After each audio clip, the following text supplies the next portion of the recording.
നമസ്കാരം. പുതിയൊരു വീഡിയോയിലേക്ക് എല്ലാവർക്കും സ്വാഗതം.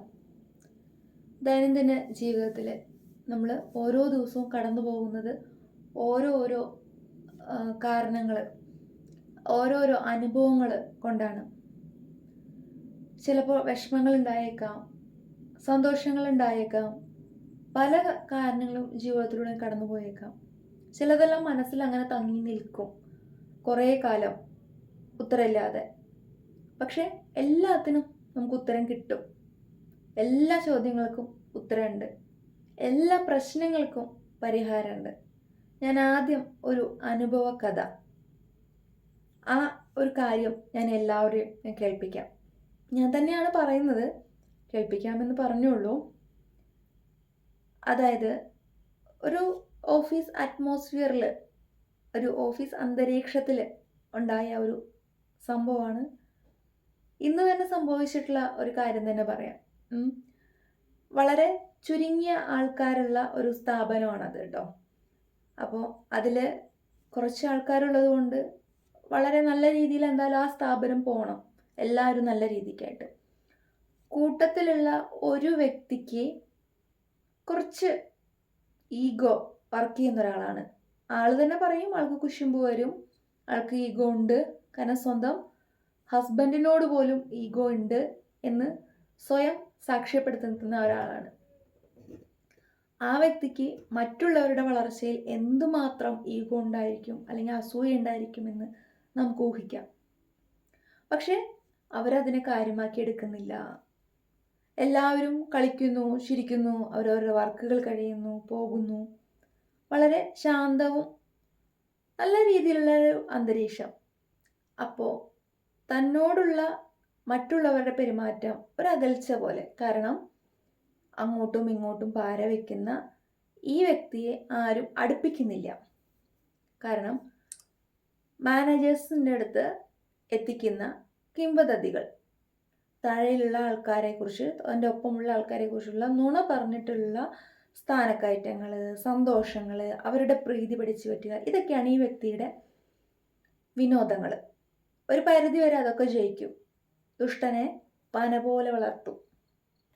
അതുപോലെ ഈ വ്യക്തിയെ വളർത്തിക്കൊണ്ടേയിരുന്നു. സ്ഥാനമാനങ്ങൾ കിട്ടുന്നു, എല്ലാവരുടെയും പ്രിയപ്പെട്ട ഒരാളായി മാറുന്നു.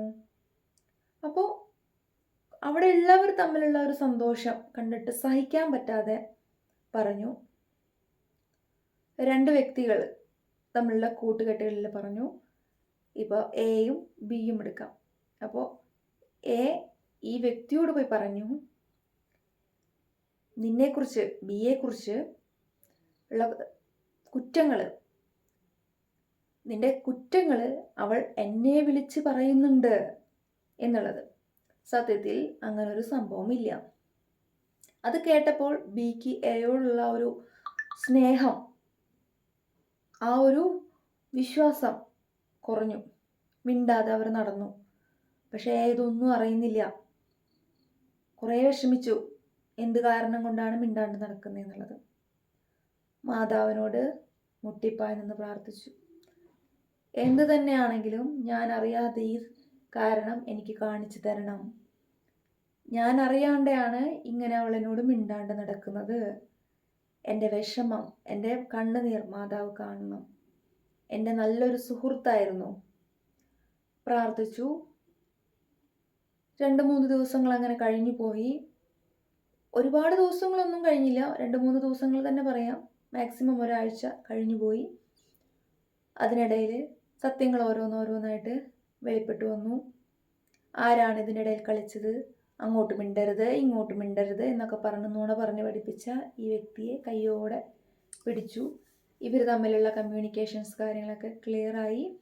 സുഹൃത്തുക്കൾ, അതായത് ഇടയിൽ നിന്ന് കളിച്ച ആ ഒരു വലിയ മാനേജറുടെ കാര്യങ്ങളെല്ലാം ഇവർക്ക് കൃത്യമായി മനസ്സിലായി. വ്യക്തിത്വം എന്നുള്ള ആ ഒരു കാര്യം അവർക്ക് നഷ്ടപ്പെട്ടു. വിശ്വാസം, ഇനി ഇവർ എന്ത് പറഞ്ഞു കഴിഞ്ഞാലും മറ്റുള്ളവർ വിശ്വസിക്കില്ല എന്നുള്ള സാഹചര്യത്തിലേക്ക് കാര്യങ്ങൾ പോകും. തീർച്ചയായിട്ടും നിങ്ങൾ മറ്റുള്ളവരെക്കുറിച്ച് പറയുന്ന അപവാദ കഥകൾ, ഇല്ലാ കഥകൾ, അതിനൊന്നും ആയുസില്ല. വായിലുള്ള നാവ് കള്ളം പറഞ്ഞാൽ നാവിനൊരിക്കലും പുറത്ത് ആരും കാണുന്നില്ല, അതൊരു ഒളിത്താവളത്തിലാണ്.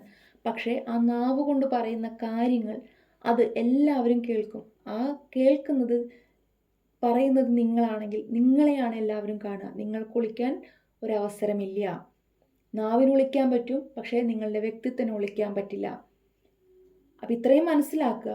നമ്മൾ എന്ത് പറയുമ്പോഴും അതെല്ലാം സത്യമാണെങ്കിൽ മാത്രം വെളിച്ചത്തിൽ ഉറക്കെ പറയുക. നുണയാണെങ്കിൽ അതിനെ പറയാതിരിക്കുക. നിങ്ങളുടെ വ്യക്തിത്വത്തെ ഇല്ലാതാക്കുന്ന കാര്യങ്ങൾ അതൊരിക്കലും സമൂഹത്തിൽ സ്പ്രെഡ് ചെയ്യരുത്. അതൊരിക്കലും കർത്താവ് പൊറുക്കില്ല. അതിനുള്ള തിരിച്ചടികൾ നിങ്ങൾക്ക് കിട്ടിക്കൊണ്ടേയിരിക്കും. ഇന്നത്തെ ദിവസ പ്രാർത്ഥനയിലും ഈ ഒരു പ്രാർത്ഥനയിൽ ഉൾപ്പെടുത്തുന്നത് നിങ്ങളുടെ വിഷമങ്ങളും സങ്കടങ്ങളും നിങ്ങളുടെ തെറ്റിദ്ധാരണകളും മാറ്റാനുള്ള മാതാവിൻ്റെ പ്രാർത്ഥനയാണ്. ഈ ഒരു പ്രാർത്ഥനയിൽ നമുക്ക് എല്ലാവർക്കും പങ്കുചേരാം. നിങ്ങളുടെ ആവശ്യങ്ങളും വിഷമങ്ങളും സങ്കടങ്ങളും മാതാവിനോട് അർപ്പിക്കാം. തെറ്റിദ്ധാരണകളെല്ലാം നീങ്ങിപ്പോട്ടെ. എല്ലാ റിലേഷൻഷിപ്പുകളും നല്ല രീതിയിൽ സന്തുഷ്ടമായിട്ടിരിക്കട്ടെ എന്ന് നമുക്ക് പ്രാർത്ഥിച്ചുകൊണ്ട് ഇന്നത്തെ പ്രാർത്ഥന തുടങ്ങാം. നിയോഗമാതാവേ, നന്ദിയോടും സ്നേഹത്തോടും കൂടെ അങ്ങയുടെ സന്നിധിയിൽ നിൽക്കുന്ന എൻ്റെ മേൽ കരുണ തോന്നണമേ. ഇന്നേ ദിവസം അങ്ങയുടെ വഴിയിൽ നടക്കുവാനുള്ള കൃപ എന്നിൽ ചൊരിയണമേ. എല്ലാ സാധ്യമായി അങ്ങയുടെ സന്നിധിയിൽ എൻ്റെ ആഗ്രഹങ്ങളെ സമർപ്പിക്കുന്നു. പാപത്തെയും പാപ സാഹചര്യങ്ങളെയും വെറുത്തു അങ്ങയെയും സഹോദരങ്ങളെയും സ്നേഹിച്ചു ഇന്നത്തെ എൻ്റെ ജീവിതം ഞാൻ ധന്യമാക്കട്ടെ.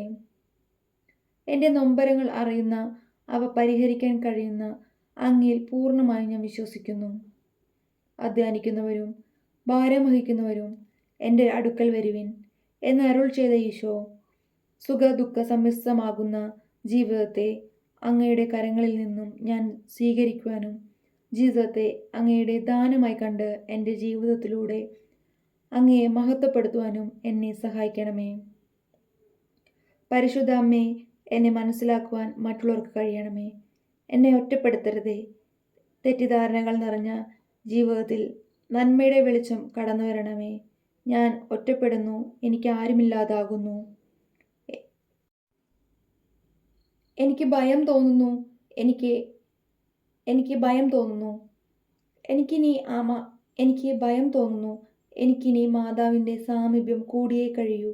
മാലാഖമാരെ, വിശുദ്ധരെ, ഞങ്ങൾക്കായി ഈശോയോട് പ്രാർത്ഥിക്കണമേ. ആമേൻ. ഈ ഒരു പ്രാർത്ഥനയിൽ നമ്മളോടുള്ള തെറ്റിദ്ധാരണകളും വിഷമങ്ങളും അല്ലെങ്കിൽ ആരെങ്കിലും നിങ്ങളെക്കുറിച്ച് പറഞ്ഞു പരത്തുന്ന കാര്യങ്ങളെക്കുറിച്ചിട്ട് ഇല്ലാവചനങ്ങളെക്കുറിച്ച് നിങ്ങൾ മനസ്സ് നൊന്ത് ഇരിക്കുകയാണെങ്കിൽ ഈ ഒരു പ്രാർത്ഥന മാതാവിനോട് നിങ്ങൾ പ്രാർത്ഥിക്കുക. നിങ്ങൾക്ക് എത്ര പ്രാവശ്യം പ്രാർത്ഥിക്കാൻ കഴിയും അത്രയും പ്രാവശ്യം നിങ്ങൾക്കിത് പ്രാർത്ഥിക്കാവുന്നതാണ്. കാരണം ഒരു വ്യക്തി ഒരു അപകീർത്തി കൊണ്ട് വിഷമിക്കുകയാണെങ്കിൽ അത് തെളിഞ്ഞിരിക്കും. ആ ഒരു വിഷമം നിങ്ങളിൽ വിട്ട് പോയിരിക്കും. നിങ്ങൾ ഒരിക്കലും വിഷമിക്കേണ്ടി വരില്ല. സത്യമായി തന്നെ അത് തെളിയും. ഞാൻ മുൻപ് പറഞ്ഞ ആ കഥ എപ്പോഴും ഓർക്കുക. അതൊരു കഥയല്ല, അതൊരു നടന്ന സംഭവമാണ്. കാരണം അപകീർത്തിപ്പെടുത്തിക്കൊണ്ട് നിങ്ങൾ നേടുന്നതൊന്നും നിങ്ങൾ നിലനിൽക്കില്ല. മറ്റുള്ളവരെ വിഷമിപ്പിച്ച് നേടുന്ന ഒന്നും നിങ്ങളിൽ നിലനിൽക്കില്ല. സ്ഥായിയാണ്. അതിന് വളരെ കുറച്ച് നാളത്തെ ആയുസ്സേ ഉണ്ടാവുള്ളൂ. അത് കഴിഞ്ഞിട്ടുണ്ടെങ്കിൽ അത് നിങ്ങളെ വിട്ടു പോകും. നിങ്ങൾ പറയുന്ന നുണകൾ അത് നിങ്ങളുടെ വ്യക്തിത്വത്തെ ഇല്ലാതാക്കും. വ്യക്തിത്വം നശിച്ച ആ ഒരു വ്യക്തി മറ്റുള്ളവരുടെ മുന്നിൽ എന്നും വിശ്വസിക്കാൻ ബുദ്ധിമുട്ടുള്ള ഒരാൾ തന്നെയായിരിക്കും. ഒരുപക്ഷെ മാനസാന്തരപ്പെട്ടേക്കാം. അല്ലാത്ത പക്ഷം എപ്പോഴും മനുഷ്യർ ആ വ്യക്തിയെ വിശ്വസിക്കാനായിട്ട് ബുദ്ധിമുട്ടിലാകും. തുടർന്ന് എല്ലാവരും കാലം എത്ര കഴിഞ്ഞിട്ടുണ്ടെങ്കിലും ആ ഒരു പഴങ്കഥ പാടിക്കൊണ്ടിരിക്കും. നിങ്ങൾ എത്ര മാനസാന്തരപ്പെട്ടാലും മനസ്സിനെ അത് വളരെയധികം വിഷമിപ്പിച്ചുകൊണ്ടിരിക്കും. സ്വന്തമായിട്ടുള്ള വിജയങ്ങൾക്ക് വേണ്ടിയിട്ടുള്ള നുണപറച്ചിലുകൾ ഇല്ലാണ്ടാക്കുക. മറ്റുള്ളവരെ വിഷമിപ്പിക്കുന്ന രീതിയിലുള്ള നുണപറച്ചിലുകൾ ഇല്ലാണ്ടാക്കുക. നിങ്ങൾക്ക് കേട്ട് നിൽക്കാൻ കഴിയാത്ത കാര്യങ്ങളിൽ നിന്ന് നിങ്ങൾ പിൻവലിയുക. സത്യം കൊണ്ട് നേടുന്ന എല്ലാത്തിനും ദീർഘായുസ്സുണ്ട്. അത് മാത്രം നിങ്ങൾ ജീവിതത്തിൽ ആഗ്രഹിക്കുക. നിങ്ങൾക്കൊന്നും കിട്ടിയില്ല എന്ന് നിങ്ങൾ പരാതിപ്പെടണ്ട. മറ്റുള്ളവർക്ക് എന്ത് കൊടുത്തു എന്നുള്ളതും നിങ്ങൾ പരാതിപ്പെടണ്ട. നിങ്ങൾക്ക് എന്ത് വിധിച്ചിട്ടുണ്ട് അതെനിക്ക് നൽകുവാൻ മാത്രം പ്രാർത്ഥിച്ചാൽ മതി. അത് നിങ്ങളിലേക്ക് തന്നെ വന്നു ചേരും. ഇന്നത്തെ ഈ ഒരു പ്രാർത്ഥനയിൽ പങ്കെടുത്തുകൊണ്ടിരിക്കുന്ന എല്ലാവരുടെയും ആവശ്യങ്ങളും ബുദ്ധിമുട്ടുകളും എല്ലാം മാറി, ആവശ്യങ്ങളെല്ലാം സാധിച്ച്, വിഷമങ്ങളെല്ലാം മാറി പൂർണ്ണമായിട്ട് നിങ്ങളൊരു സന്തോഷമുള്ളൊരു ജീവിതത്തിലേക്ക് കടക്കട്ടെ എന്ന് ദൈവത്തോട് ആത്മാർത്ഥമായി പ്രാർത്ഥിക്കുന്നു. ദൈവം നിങ്ങളെ അനുഗ്രഹിക്കട്ടെ. ഇന്നത്തെ ഈ ഒരു വീഡിയോ ഇവിടെ പരിപൂർണ്ണമാവുകയാണ്.